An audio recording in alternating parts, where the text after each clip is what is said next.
ഇങ്ങോട്ട് വാടാ നീ. അച്ഛാ ഞാൻ വന്നോളാം. പിന്നെ ഈ സമയത്ത് മഞ്ഞ് കൊള്ളരുതടാ. പണ്ടേ ഞാനും ഭാമയും കൂടിയേ അത്താഴമൊക്കെ കഴിഞ്ഞ് കൊച്ചു വർത്താനവും പറഞ്ഞ് അല്ല അവിടെ അങ്ങനെ വന്നിരിക്കും. അതൊരു സുഖമുള്ള ഏർപ്പാടാ. അന്ന് നടന്നതും നാളെ നടക്കാനിരിക്കുന്നതും എന്തൊക്കെ നടത്തണമെന്ന് വേണ്ട ഒരു കുടുംബത്തിന്റെ ഭാവി കാര്യങ്ങളൊക്കെ ചർച്ച ചെയ്യുന്നതേ ഈ ഒരൊറ്റ ഇരിപ്പില.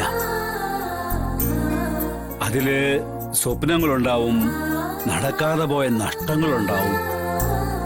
എല്ലാത്തിനും പുറമെ പരസ്പരമുള്ള സ്നേഹവും ഐക്യവും ഒക്കെ അവരൊറ്റ ഇരിപ്പിക്കിട്ടും. ഇന്നത്തെ ഭാര്യയും ഭർത്താനും ഒക്കെ അങ്ങനെ ഇരിക്കാനോ സംസാരിക്കാനോ എവിടെയാ നേരം? കാശുണ്ടാക്കാനുള്ള നെട്ടോട്ടമല്ലേ?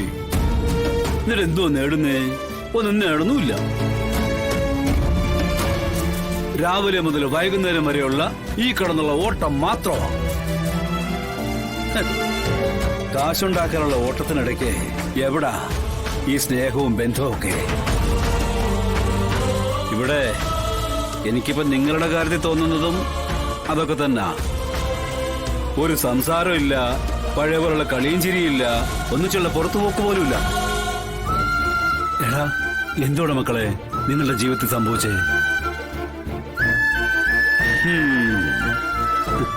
എന്റെ വിഷ്ണുമോനല്ല ശാലിക്കൊപ്പം നിൽക്കുന്നതെന്നേ എന്റെ മനസ്സിലൊരു തോന്നല്. ഭഗവാനെ, ഓർമ്മ തെളിഞ്ഞ് വരികയാണോ? എനിക്ക് രക്ഷപ്പെട്ടു. ഞാൻ വിഷ്ണു അല്ല ശിവനാണെന്ന് പറഞ്ഞ് ഈ ഊരാക്കുടുങ്ങിന്ന് സലാം പറഞ്ഞ് രക്ഷപ്പെടായിരുന്നു. ഒന്നാമത് ഈ അഭിനയം എന്ന് പറഞ്ഞ പരിപാടി എനിക്ക് വശമില്ല.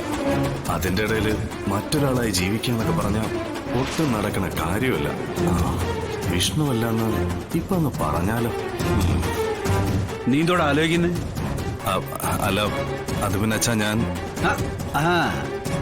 എനിക്കറിയാം. അല്ല, നീ ഇപ്പൊ ആലോചിക്കുന്നതേ അച്ഛൻ ഇതൊക്കെ എങ്ങനെ മനസ്സിലാക്കിയെന്നില്ലേ?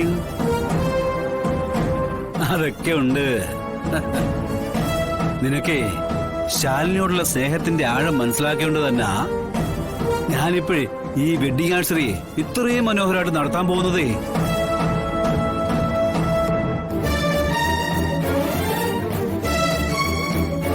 നിങ്ങളുടെ ഈ പരസ്പര സ്നേഹവും വിശ്വാസവും ഒക്കെ ഇനിയും കുറെ അധികം കാലം നിൽക്കണം. നിങ്ങള് പരസ്പരം അകന്ന് മാറേണ്ടവരൊന്നും അല്ല, എപ്പോഴും അടുത്തിടപഴകേണ്ടവരാ. ഇല്ല, ഇതൊരു ഓർമ്മയും തെളിഞ്ഞിട്ടില്ല.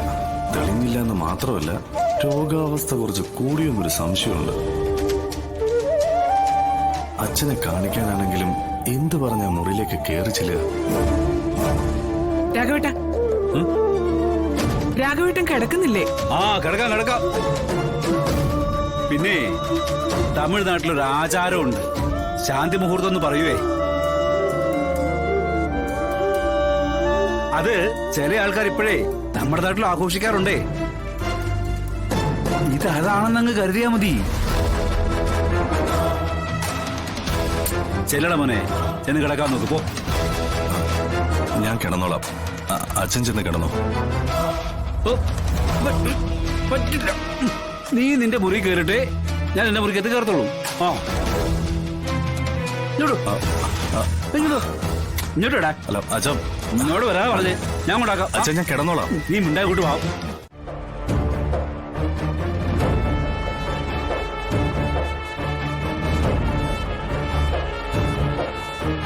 തൊട്ടു പോരുത്.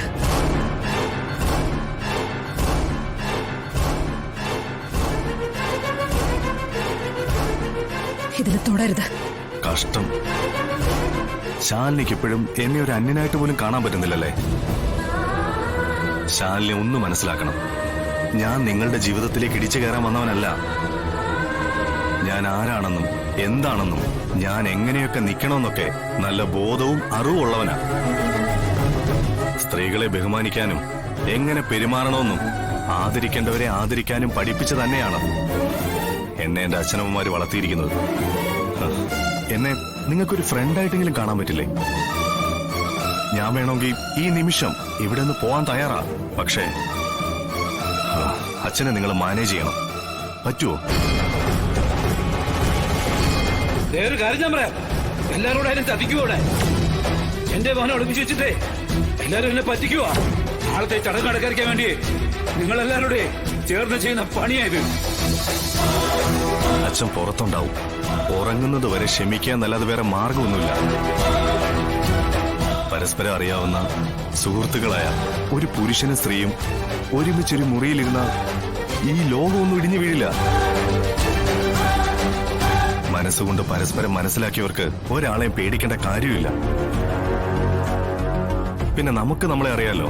അച്ഛനൊഴിച്ച് ബാക്കിയുള്ളവർക്കും നമ്മളെ അറിയാം. ആ പിന്നെ എനിക്ക് കിട്ടുന്ന ഈ അവഗണന അതെന്റെ വിധി, എന്റെ നിയോഗം. അപ്പൊ ശിവോഹം അല്ല, അല്ല, വിയോഗം.